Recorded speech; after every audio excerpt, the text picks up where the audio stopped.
el muestreo, vamos a platicar de qué es el muestreo, qué se necesita para hacer muestreo en auditoría, porque he visto a muchos colegas que pues de repente como que se confunden respecto a lo que es el muestreo, o creen incluso que están haciendo muestreo y en realidad no se trata de muestreo. Buenas tardes a todos, bienvenidos. Me da mucho gusto estar con ustedes como siempre. Y bueno, les voy a compartir mi pantalla. Vamos a ver aquí los... Ahí está ya. Les decía yo que vamos a hablar sobre el muestreo en auditoría. Este es parte de un curso que doy. No lo voy a dar todo, digo, el curso en general dura 8 horas, pero lo trataré de resumir en muy poco tiempo. Vamos a definir primero qué es el muestreo, qué se necesita realmente para que podamos hablar de muestreo, y una confusión que he pues detectado en muchos colegas cuando incluso les dicen, bueno, ¿y qué tipo de muestreo usaste? ¿O cómo seleccionaste tus partidas? ¿O cómo hiciste tu muestreo?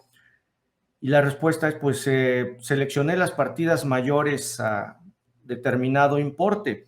Eso no es muestreo, y sobre todo ahora que quienes auditen en temas para efectos fiscales, y yo diría que igual, si no se está dictaminando para efectos fiscales, solo para efectos financieros, pues definitivamente tendríamos que tener cuidado en cómo concluimos nuestro trabajo, porque pues es importante que lo visualicemos. Vamos a hablar de dos normas internacionales de auditoría: la norma 500, que es nuestra evidencia de auditoría, y la norma 530, por supuesto, que es el muestreo de auditoría. ¿En dónde se genera la 530? Precisamente en la NIA 500, que de hecho da pie a todas las normas 500. Todas las normas que empiecen con un 5 tienen que ver con la generación, el tratamiento, el uso de la evidencia para auditoría. En esta norma, en la norma 500, párrafo A52, básicamente tenemos tres formas diferentes para poder hacer una selección de partidas. Todos los auditores hemos hecho selección de partidas, y entiéndase por partidas a revisar para las pruebas, para obtener evidencia, pues ya sean saldos de cuentas, pueden ser también movimientos contables en específico, ¿no? Y lo primero que tenemos que hacer, pues, es definir cómo y a qué queremos hacerle una selección de partidas. Hay tres formas de hacer una revisión: seleccionar todas las partidas, ¿okay? El examen del 100% es válido para auditoría, sin embargo, no es ni eficiente, a menos que sean muy pocas partidas, como la misma norma lo dice. Si son muy pocas partidas o partidas muy importantes, pues hay que revisarlas, y hay que revisarlas todas, ¿no? Y bueno, ahí no queda duda que cuando yo concluya con el resultado que haya yo encontrado, si encontré errores, si determiné ajustes, no importa, si yo selecciono todas las partidas, no es muestreo. Si a ustedes en un momento dado revisan o les hacen una pregunta, ¿cómo revisaste o cómo definiste tu muestreo de los honorarios y de las retenciones, por ejemplo, ¿no? Una muy concurrida y que generalmente revisamos al 100%. La respuesta, si revisamos el 100%, es decir, no hice muestreo, porque por definición el muestreo es menos del 100%, ¿ok? Entonces, si revisamos el 100%, no es muestreo y está perfecto, y aplica para ciertos tipos de partidas, ¿no? Las que sean muy riesgosas. Si sé que hay problemas en un tipo de transacción, por ejemplo, pues podría yo revisarlo todo. Y bueno, tampoco deberíamos pensar en revisar el 100% de los gastos, ¿no? Por ejemplo, el siguiente forma de selección de partidas es la selección de partidas específicas. Esta selección de partidas específicas es cuando nosotros decidimos revisar, por ejemplo, las partidas más importantes. ¿Ok? Yo como auditor de una de las ahora 4 firmas, me acuerdo que llegábamos y en la planeación decía, revisa o circulariza, por ejemplo, a los 20 clientes con los saldos más importantes. ¿Qué estoy haciendo ahí? Estoy, pues, tomando los saldos de clientes más importantes y generar una prueba en base a eso. Posteriormente, cuando concluíamos, generalmente la conclusión que, pues, con el resultado de las pruebas realizadas, una vez cerrada la circularización, pues podíamos concluir, ¿no?, con seguridad que el saldo en clientes era correcto. Sin embargo, eso tiene un pequeño problema, que hoy en día la norma, yo les estoy hablando del 97, en México se adoptó hasta el 2012, prácticamente obligatoriamente 2013, las NIAs, ¿no? Pues la NIA es muy específica en ese sentido, vamos ahorita a ir a ver un párrafo en donde precisamente nos dice que no podemos concluir sobre una población si hacemos la selección de partidas específicas, ¿no? Y está el muestreo en auditoría.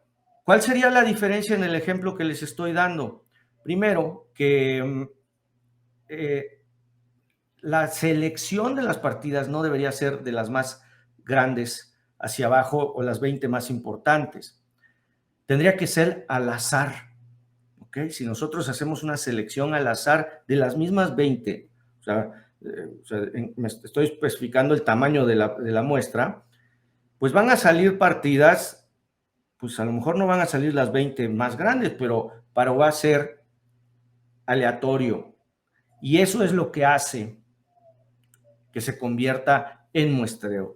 Y es el poder del muestreo, ¿no? Entonces, es poderosísimo, pero es también un riesgo. Y si no fuera por las herramientas tecnológicas, pues definitivamente sería muy difícil hacer cálculos estadísticos, que ese es otro tema también, porque recordemos, y todos seguramente ustedes lo saben, que existen 2 tipos de muestreo, el muestreo no estadístico y el muestreo estadístico, ¿no? Y creo que ya les he platicado sobre lo que yo he visto en algunas normas, ¿no? Que nos dice, ¿sabes qué?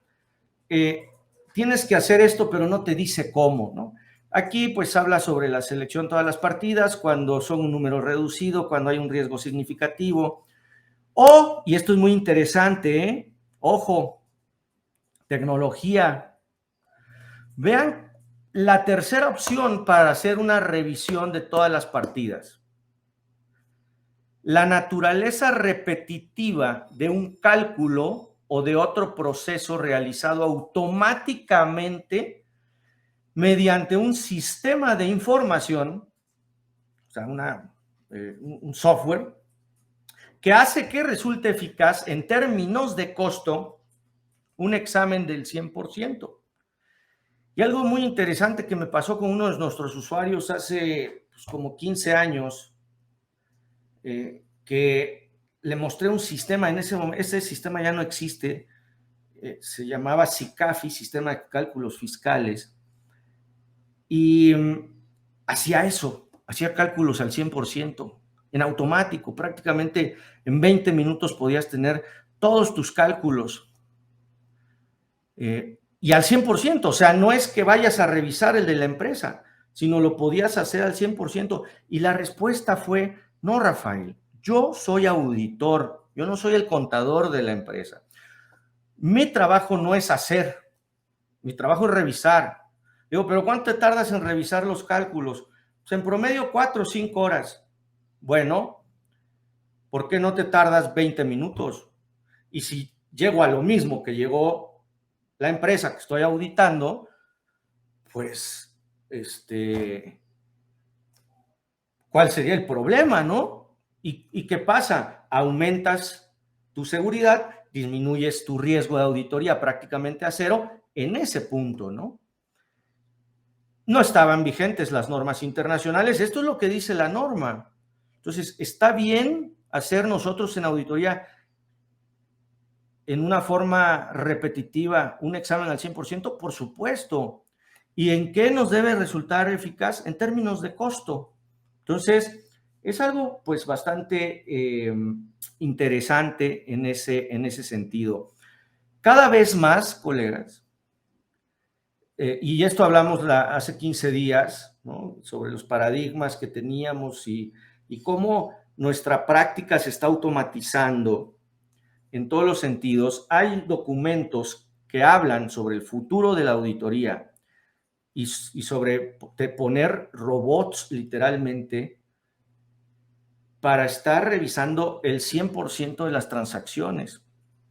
Entonces, la forma en que va a cambiar nuestro tipo de revisiones y mandar alertas prácticamente en tiempo real, ¿no?